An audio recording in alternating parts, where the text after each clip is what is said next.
ভালো সংস্কৃতি দিয়েছে এবং ভালো বুদ্ধি দিয়েছে, যার জন্য আজকে এখানে দাঁড়িয়ে আছি। তো আমার সেই পিতা মাতাকে অবশ্যই ধন্যবাদ জানাই। দ্বিতীয় ধন্যবাদ জানাই আমার পরিবারকে, যে পরিবার সবসময় আমার পাশে থেকে আমাকে সাপোর্ট করছে। তো সেই পরিবারকে আমি ধন্যবাদ জানাই।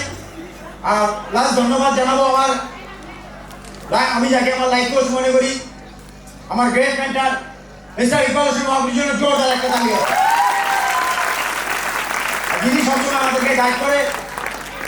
আমাদের গ্রেট মেন্টর মিস্টার চিত্তরঞ্জন শ্যামল মাহবুবের জন্য জোরদার একটা ধামাকাদার দাঁড়িয়ে আছে। তাকে বিজনেসে আসার আগে আমি বলবো, আমার নাম হচ্ছে সমাপ্ত শাহ, আমার বাড়ি হচ্ছে দিনাটা ওয়ার্ড নম্বর 16। বিজনেসে আসার আগে আমি এক প্রাইভেট সেক্টরে জব করতাম, যেখানে গ্রাজুয়েশন কমপ্লিট করার পরে চাকরি হচ্ছিল না, তো কিছু করতে হবে। সেরকম একজন বন্ধুর দাদার দোকানে আমি কাজ শুরু করি, সেটাতে 1999 সালে কাজ শুরু করি। কিন্তু ছোট থেকেই বড় বড় স্বপ্ন দেখার ড্রিম ছিল, তো সঠিক প্ল্যাটফর্ম পাচ্ছিলাম না। কিন্তু 2018 সালে আমার মনে হয় আমি এমন কোনো পুণ্যি কাজ করেছিলাম, সেই সময় দেবদূতের মতো আমার কাছে এই সেটুপের প্ল্যান নিয়ে আসে আমার great mentor mister Iqbal Hossain Mahbub. Plan দেখার পরে আমার অনেকেরই মুন্ডিটা এরকম হয়, কিন্তু উপরওয়ালা আমাকে এতটাই সুবুদ্ধি দিয়েছিল, আমার মুন্ডিটা এরকম হয়েছিল জানি না এখানে দাঁড়িয়ে। শুরুতে তো শুরু করেছিলাম, কিন্তু অ্যাকচুয়ালি যার কথা বলছি তার বাড়ি আমার পাশাপাশি বাড়ি। প্রথমত দেখেছিলাম যে উনি খুব সৎ, কারণ ছোট থেকে দেখে আসছি খুব সৎ। আর আমি চাইছিলাম যদি সফল হতে চাই এমন একজন সৎ মানুষের হাত ধরতে হবে। তো উনার সেই হাত ধরা, আজকে আমি বলবো আমার মধ্যে কোনো কোয়ালিটি ছিল না। বিজনেস শুধু একটা জিনিস দেখেছিলাম, যেখানে হারানোর মতো কিছু নেই, কিন্তু পাওয়ার মতো বহুত কিছু আছে। একটা সিদ্ধান্ত আমি বিজনেস শুরু করি, কিন্তু শুরুতে যেটা হয় ইগো। পড়াশোনা একটু ভালো ছিলাম, তো সেই জন্য ইগো ছিল। প্রথম 6 মাস মানে মহাপুরুষকে আমি ধরাই দিইনি।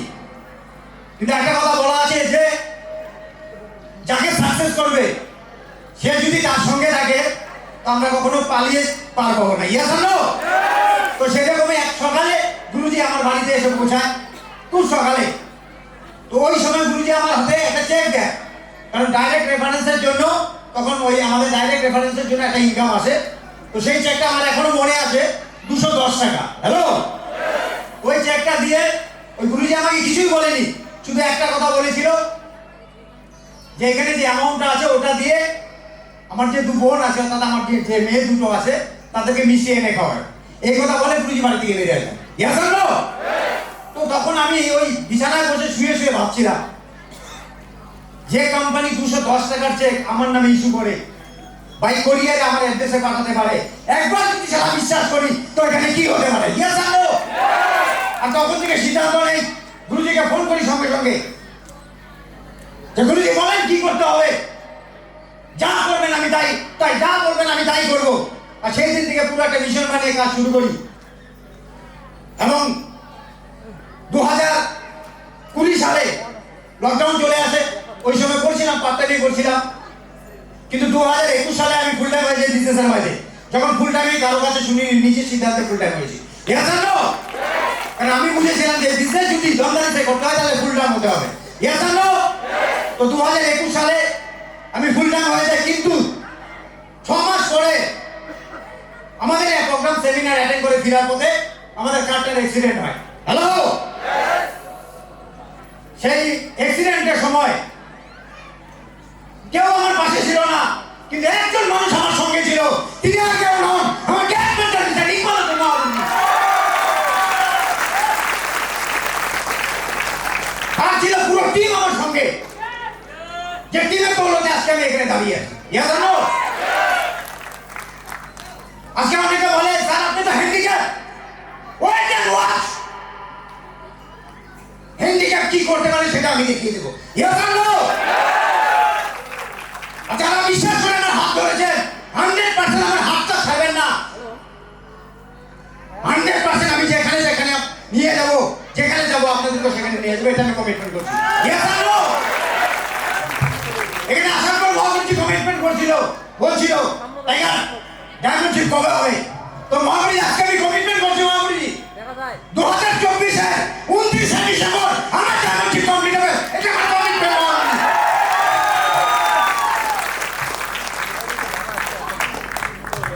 কারণ আমি একটা জিনিস বুঝেছিলাম, এই প্ল্যাটফর্মে যদি সাকসেস হতে হয় একটা জিনিস দরকার, সেটা হচ্ছে বিশ্বাস।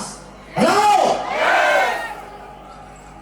আর ওই অ্যাক্সিডেন্টটা আমাকে বুঝিয়ে দিয়েছে যে কাকে বিশ্বাস করতে হয়, কাকে অবিশ্বাস করতে হয়।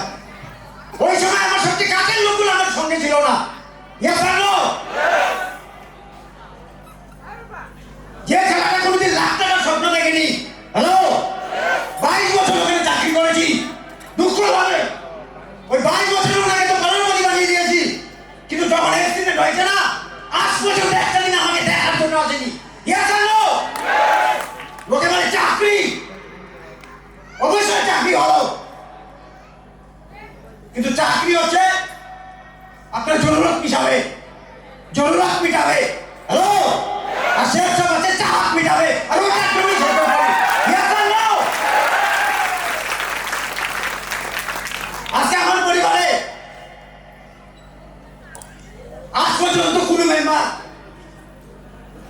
5 স্টার হোটেল কি জিনিস সেটা দেখেনি। হ্যালো, আমার পরিবারে এই এক বান্দা আছে সমাপ্ত যে 5 স্টার হোটেলে রাত কাটিয়ে এসছে। Yes or no? এই শেষমের দৌলতে প্রথম ফ্লাইটে আমি করি, যেটা আমার ছোটবেলা থেকে স্বপ্ন ছিল। মাথার উপরে যখন ফ্লাইট যেত না, তখন ভাবতাম কবে আমি ওই ফ্লাইটে উঠবো। থ্যাংক গড যে শেষমের নিজের নাম লেখানোর সুযোগ পেয়েছিলাম, আজকে ওখান থেকে ধীরে ধীরে ওই স্বপ্ন পূরণ হচ্ছে। Yes or no? তো আজকের দিনে আমি বলবো, আজকে এখানে যে অপরচুনিটি বিজনেস প্ল্যান আপনাদেরকে দেখাবে 100% আমি বলবো যদি একটা সঠিক সিদ্ধান্ত নিতে পারে, তো আজকে যেরকম ভাবে আমাদের সফলতা আসছে 100% আমি একটু ভরসা দিব, তো 100% আপনারা যে এই মঞ্চ অপেক্ষা করবে। Yes or no? যে ছেলেটা 22 বছরে একবারে কোনদিন 25,000 টাকা দেখেনি। হ্যালো, মানে নিজের টাকা 25,000 দেখেনি, মানুষের তো দেখেছি। আজকে সেই ছেলেটা সপ্তাহে 50,000 টাকা রোজগার করে। Yes or no?